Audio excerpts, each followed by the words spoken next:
Fresh is celebrating its 30th anniversary this month, and I recently rewatched it, so let's review. So Fresh is about this kid named, you guessed it, Fresh. But he's played by Sean Nelson. He plays a kid that's living in the streets of Brooklyn, New York. He's trying just to survive for his brothers, sisters, and multiple cousins, and so he becomes a drug dealer and drug delivery boy.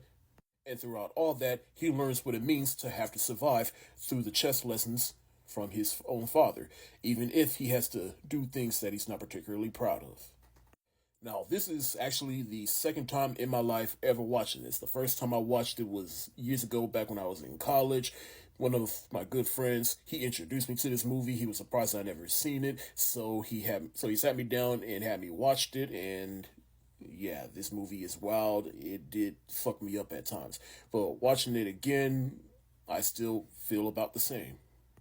Though I do have more adult eyes when watching this, and it's definitely a more sad and gruesome watch the second time around. Basically, this movie is a lot deeper than from what I remember. But the director of this movie is Boyaz Yorkin.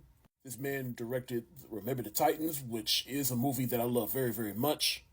So to come to find out that he made this movie, I was like, that makes sense. And I guess it was because of this movie he got the Remember the Titans gig. And I know he made other movies since this movie, but let's be real. Remember the Titans is his most well-known movie, but it all started with this movie, and watching this movie, I can definitely see his indie feel sensibilities, which is definitely needed for hood movies, especially at that time when the hood movie genre was starting to get stale, and we needed more fresh talent to basically breathe some new life within this genre.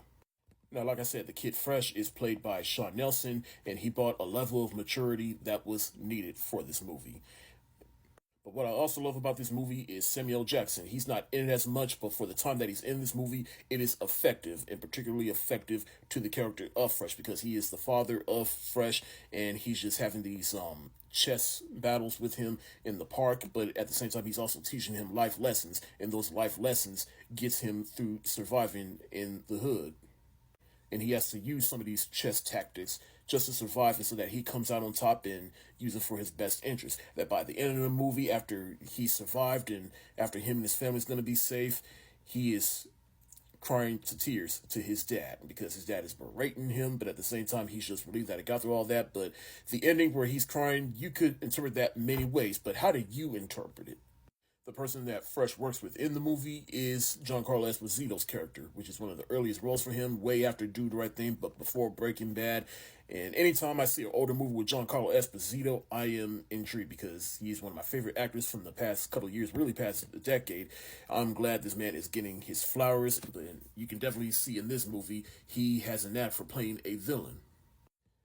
Is this a groundbreaking movie? Not necessarily, but it is beloved within the culture, and rightfully so. And I definitely love this movie more and more, especially on a deeper level, the more I watch it. And that's why I'm going to give Fresh the heart eyes emoji.